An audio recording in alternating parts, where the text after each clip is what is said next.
Municipal ఎన్నికల ప్రచారంలో భాగంగా మాజీ మంత్రి బీఆర్ఎస్ వర్కింగ్ ప్రెసిడెంట్ కేటీఆర్ ఇవాళ ఓరుగల్లులో పర్యటించనున్నారు. నర్సంపేట, వర్ధన్నపేట, తాండూరు మున్సిపాలిటీలో బీఆర్ఎస్ పార్టీ అభ్యర్థులకు మద్దతుగా ప్రచారం చేయనున్నారు. అబద్ధపు హామీలతో గద్దెనెక్కిన కాంగ్రెస్ సర్కార్ మోసం చేసిన తీరును ఆయన ఎండగట్టనున్నారు. బీఆర్ఎస్ హయాంలో జరిగిన అభివృద్ధిని వివరిస్తూ కాంగ్రెస్ పాలనలో జరుగుతున్న అన్యాయాలు, అవినీతిని ప్రశ్నిస్తూ ఓటర్లను అభ్యర్థించనున్నారు. వికారాబాద్ జిల్లా తాండూరు మున్సిపాలిటీలో ఇందిరా చౌక్ వద్ద ప్రచారంలో పాల్గొననున్నారు. అనంతరం నర్సంపేటలోని వరంగల్ రోడ్ నుంచి పాకాల రోడ్ వరకు రోడ్ షోలో పాల్గొని ప్రసంగించనున్నారు. సాయంత్రం వర్ధన్నపేటలో రోడ్ షో నిర్వహించి అంబేద్కర్ సెంటర్లో కార్నర్ మీటింగ్ లో మాట్లాడనున్నారు కేటీఆర్.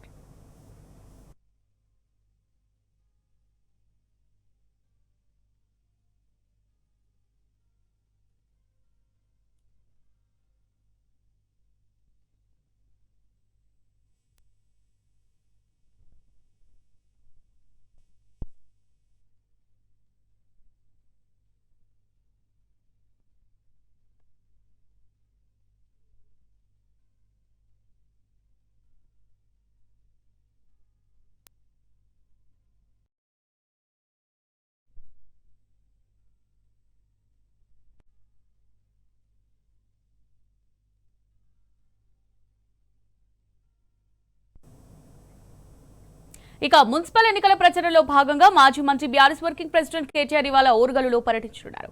నర్సంపేట, వర్ధన్నపేట, తాండూరు మున్సిపాలిటీలో బీఆర్ఎస్ పార్టీ అభ్యర్థులకు మద్దతుగా ప్రచారం చేయనున్నారు. అబద్ధపు హామీలతో గద్దెనెక్కిన కాంగ్రెస్ సర్కార్ మోసం చేసిన తీరును ఆయన ఎండగట్టనున్నారు. బీఆర్ఎస్ హయాంలో జరిగిన అభివృద్ధిని వివరిస్తూ కాంగ్రెస్ పాలనలో జరుగుతున్న అన్యాయాలు, అవినీతిని ప్రశ్నిస్తూ ఓటర్లను అభ్యర్థించనున్నారు. ఇందిరా చౌక్ వద్ద ప్రచారంలో పాల్గొననున్నారు. అనంతరం నర్సంపేటలోని వరంగల్ రోడ్ నుంచి పాకాల రోడ్డు వరకు రోడ్ షోలో పాల్గొని ప్రసంగించనున్నారు. సాయంత్రం వర్ధన్నపేటలో రోడ్ షో నిర్వహించి అంబేద్కర్ సెంటర్లో కార్నర్ మీటింగ్ లో మాట్లాడనున్నారు కేటీఆర్. దీనికి సంబంధించి మరిన్ని డీటెయిల్స్ మరి రిపోర్టర్ రవికాంత్ లైవ్ ద్వారా అందిస్తారు. రవికాంత్, వరంగల్ జిల్లాలో ఇవాళ బీఆర్ఎస్ వర్కింగ్ ప్రెసిడెంట్ కేటీఆర్ పర్యటించనున్నారు. నర్సంపేట, వర్ధనపేట మున్సిపాలిటీల పరిధిలో ఆయన రోడ్ షో నిర్వహించి ప్రచారం నిర్వహించినటువంటి సందర్భం. బీఆర్ఎస్ అభ్యర్థులకు మద్దతుగా ఆయన ప్రచారం నిర్వహించనున్నారు. నర్సంపేట మున్సిపాలిటీ పరిధిలో ప్రస్తుతం మనం ఉన్నాము. మాజీ ఎమ్మెల్యే పెద్దిశ్వేశ్వరరెడ్డి గారు, సార్ ఇవాళ కేటీఆర్ గారి పర్యటన ఎట్లా చూస్తూ ఉన్నారు? ముఖ్యంగా మహబూబాద్ షెడ్యూల్లో భాగంగా ఉంది, అక్కడ పోలీసుల అనుమతి నిరాకరణ. ఇక్కడ నర్సంపేటలో కూడా ఇబ్బందికరమైనటువంటి వాతావరణం పోలీసుల ద్వారా ఉందని తెలుస్తుంది. ఏం చెప్తారు సార్? మొత్తంగా అధికారుల యొక్క సహకారం అంతంత మాత్రంగానే ఉన్నది. ఎలక్షన్ కోడ్ వయలేషన్ విషయంలో కాంగ్రెస్ పార్టీ ఎన్ని రకాల వయలేషన్ చేయబడ్డా వాళ్ళ పట్ల ఎలాంటి చర్యలు తీసుకోవట్లేదు జిల్లా యంత్రాంగం, స్థానిక అధికారులు కూడా. అదే కనుక బీఆర్ఎస్ పార్టీ తరఫున ప్రచారానికి సంబంధించి అనేక నిబంధనలు, కఠిన నిబంధనలు పెడతా ఉన్నారు. అదంతా ప్రజలు కూడా పరిశీలిస్తున్నారు, దానికి సరైనటువంటి సమాధానం చెప్తారు. ముఖ్యంగా ఈరోజు కేటీఆర్ గారు ఇక్కడ రోడ్ షో కార్యక్రమానికి రావడానికి సంబంధించి ప్రజలు కూడా ఎదురు చూస్తూ ఉన్నారు, ఎక్కువ యువత ఎదురు చూస్తూ ఉన్నారు.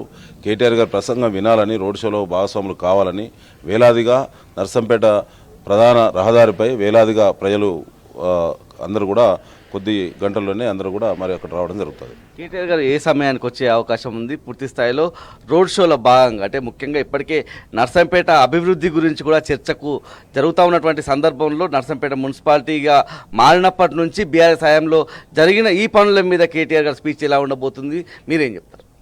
అసలు నర్సంపేట అభివృద్ధి అంటేనే అది కేటీఆర్ గారి మార్క్. నేను శాసనసభ్యుడిగా ఉన్నప్పుడు కేటీఆర్ గారు మున్సిపల్ శాఖ మంత్రిగా విధులు నిర్వహిస్తున్న సందర్భంగా అత్యద్భుతంగా నర్సంపేట అభివృద్ధిలోకి వచ్చిందనేది ప్రజలు, చివరికి ప్రత్యర్థులు కూడా దాన్ని ఒప్పుకోక తప్పదు.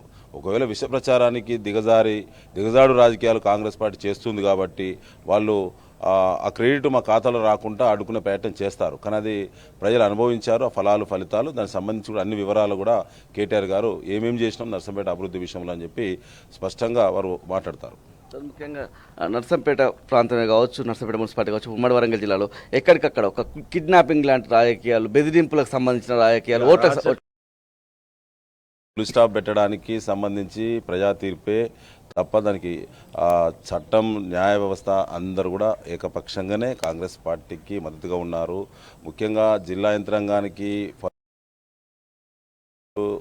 అధికారులకు, పోలీస్ స్టేషన్లలో మాలాంటి అందరి నాయకులను కూడా దుర్భాషలాడేటువంటి ఎవిడెన్సెస్ పెట్టి కంప్లైంట్ చేసినా కూడా కనీసం కేసులు కూడా రిజిస్టర్ చేయటం లేదు పోలీసులు అయితే వారు ఎందుకు అట్లా చేస్తున్నారు, వారు ఈ టర్మ్లోనే కాంగ్రెస్ టర్మ్లోనే రిటైర్ అయితే కారు కదా, వాళ్ళకు కూడా సర్వీస్ ఉంది, మాకు కూడా భవిష్యత్తు ఉంది.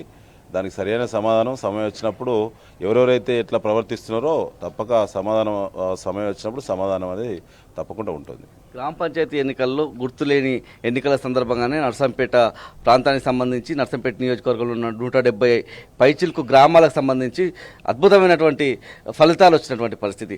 గుర్తుతో జరిగేటువంటి ఈ ఎన్నికల్లో మీరు ప్రజల్లోకి వెళ్తున్నప్పుడు 30 వార్డులోకి వెళ్తున్నప్పుడు ఎట్లాంటి ఆదరణ వస్తుందో ప్రజలు. పంచాయతీ ఎన్నికల్లో నర్సంపేట నియోజకవర్గంలో మేజర్ గ్రామ పంచాయతీలు మండల కేంద్రాలు 90% బీఆర్ఎస్ పార్టీ బలపరిచిన అభ్యర్థులు కైవసం చేసుకున్నారు.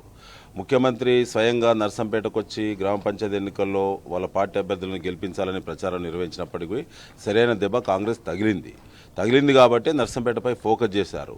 తీవ్రమైన అరాచకాలు, రౌడీయిజం, గుండాయిజం, కబ్జాలు ఇట్లా చెప్పుకుంటూ పోతే అసలు దొంగ చీకటి పొత్తైనట్టు అసలు పోలీసులు అధికార పార్టీ నాయకులు ఏకమై నర్సంపేటలో ఏ రకమైన అరాచకాలు చేస్తున్నారో అసలు పోలీస్ స్టేషన్కు కాంగ్రెస్ పార్టీ తప్ప ఇతర పార్టీలకు చెందినటువంటి బాధితులు పోలీస్ స్టేషన్ పోయి పిటిషన్ ఇచ్చే పరిస్థితి లేకుండా చేస్తూ ఉన్నారు. ఒకవేళ పిటిషన్ ఇస్తే ఇమీడియట్గా పోలీస్ అధికారులే కౌంటర్ పిటిషన్ తెప్పించుకొని కౌంటర్ కేసులు పెడతామని చెప్పి బెదిరింపులకు దిగజారేటువంటి నీచమైన పరిస్థితి. దాదాపు 3.5 దశాబ్దాల నుంచి రాజకీయాలు ఉన్నాము. ఇలాంటి పరిస్థితి మేము గతంలో ఎప్పుడు కూడా ప్రతిపక్షంలో కూడా చాలా సంవత్సరాలు, తెలంగాణ ఉద్యమంలో అనేక సంవత్సరాలు, కానీ ఇలాంటి పరిస్థితి లేదు. నేను అంటున్నాను, ఈ అధికారులు ఎవరైనా కూడా సర్వీస్ ముగించబడ్డోళ్ళు ఒకవేళ ఏకపక్షంగా చేస్తే చేసుకోవచ్చు, తదనంతరం కూడా మళ్ళీ వారు ఎవరో మాకు తెలుస్తుంది. కానీ సర్వీస్లో ఉన్నటువంటి వాళ్ళు మాత్రము మీకు సర్వీస్ ఉంది, మాకు భవిష్యత్తు ఉంది అనేది మాత్రం తప్పకుండా గుర్తు చేసుకోవాలని మరొకసారి మీ వేదిక ద్వారా గుర్తు చేస్తా ఉన్నాను. భూపాలపల్లికి వాళ్ళ సీఎం రేవంత్ రెడ్డి వస్తున్నారు.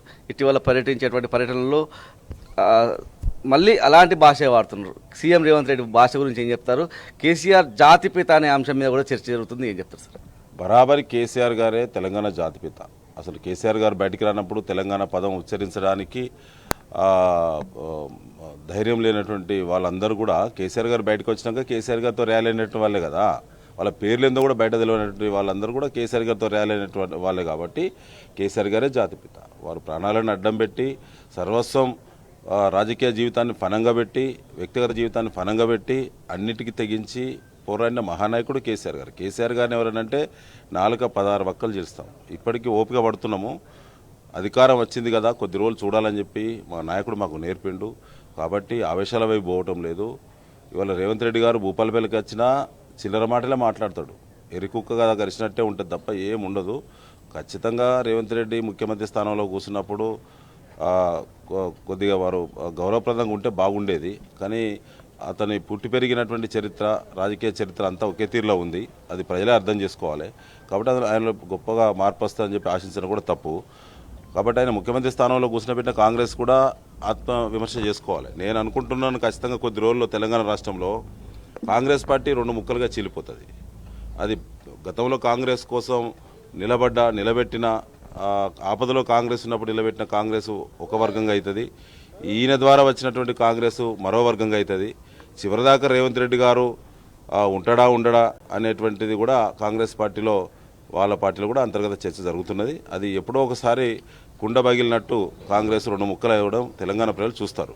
ముఖ్యంగా 6 గ్యారెంటీలు ఇచ్చారు. మీరు కూడా బాకీ కార్డు పట్టుకొని తిరుగుతున్నటువంటి సందర్భం కనిపిస్తూ ఉంది. పొంగులేటు కూడా ఈ జిల్లా మీద ఫోకస్ చేసినటువంటి పరిస్థితుల్లో ఇందిరమ్మ ఇండ్ల గురించి ప్రస్తావిస్తున్నారు. ఇందిరమ్మ ఇండ్లు క్షేత్రస్థాయిలో ఎట్లా ఉన్నాయి సార్ పరిస్థితి? 50,000 రూపాయలు ఫోన్పే, గూగుల్ పే కొట్టాలి తప్పకుండా కాంగ్రెస్ పార్టీ ఆ ఏరియా ఆర్గనైజర్కి. తప్పకుండా 50,000 రూపాయలు లంచం తీసుకుంటున్నారు. అది పొంగులేటి శ్రీనివాసరెడ్డి గారు కూడా తెలుసని మేము అనుకుంటున్నాము. అనేక సార్లు ప్లే కార్డ్స్ కూడా ప్రదర్శిస్తున్నారు ఏది బాధితులు కూడా. కాబట్టి దానికి సంబంధించి పదే ఇందిరమ్మ అని చెప్పుకునే వాళ్ళు మరి 420 హామీల గురించి ఎందుకు మాట్లాడటం లేదు? ఒక ఇందిరమ్మ పథకం గురించి మాట్లాడతారు, లేదనుకుంటే ఉచిత బస్సు గురించి మాట్లాడతారు. మిగతా 418 పథకాల గురించి ఎందుకు మాట్లాడరు? అవన్నీ కూడా ప్రజలు అబ్జర్వ్ చేస్తూ ఉన్నారు. ఈ మున్సిపల్ ఎన్నికల్లో సరైనటువంటి బుద్ధి కాంగ్రెస్ పార్టీకి ఖచ్చితంగా చెప్తారు. Thank you. ఇది మొత్తంగా కేటీఆర్ గారు కాసేపట్లోనే అంటే 11 గంటల తర్వాత కేటీఆర్ గారు నర్సంపేట మున్సిపాలిటీకి రాబోతా ఉన్నారు. కేటీఆర్ రాక కోసం నర్సంపేట మున్సిపాలిటీకి సంబంధించినటువంటి ప్రజలంతా కూడా ఎదురు చూస్తున్నటువంటి సందర్భం. ఎక్కడికక్కడ కేటీఆర్ గారి పర్యటన సందర్భంగా యువత అంతా కూడా ముందుకు వచ్చి అతనికి ఆశీర్వాదాలు ఇస్తున్నటువంటి పరిస్థితి, ఒక జోరు కనిపిస్తూ ఉంది, ఒక హోరు కనిపిస్తూ ఉంది బీఆర్ఎస్ ప్రచారాలకు సంబంధించినటువంటి సందర్భంలో. నర్సంపేట వర్ధనపేటలో కూడా అదే జోష్ కనిపించేటువంటి పరిస్థితి ఉంది. పెద్ద సంఖ్యలో రోడ్ల మీదకి వచ్చేటువంటి యువత కావచ్చు, స్థానిక ప్రజలంతా కూడా మున్సిపాలిటీకి సంబంధించినటువంటి ప్రజలంతా కూడా కేటీఆర్కి ఆశీర్వదించడం, అదేవిధంగా కారు గుర్తుకు ఓటు వేసే విధంగా బీఆర్ఎస్కు మద్దతు ఇచ్చే విధంగా రోడ్లపైకి పెద్ద సంఖ్యలో వచ్చేటువంటి అవకాశం కనిపిస్తూ ఉంది. తాండూరు పర్యటన ముగించుకొని నర్సంపేట మున్సిపాలిటీకి, అక్కడి నుంచి వర్ధనపేట మున్సిపాలిటీకి వెళ్ళేటువంటి సందర్భం ఉంది. కేటీఆర్ గారి రాక కోసమైతే వరంగల్ జిల్లా ప్రజలు ఎదురు చూస్తున్నటువంటి పరిస్థితి. Right, thank you Ravikanth.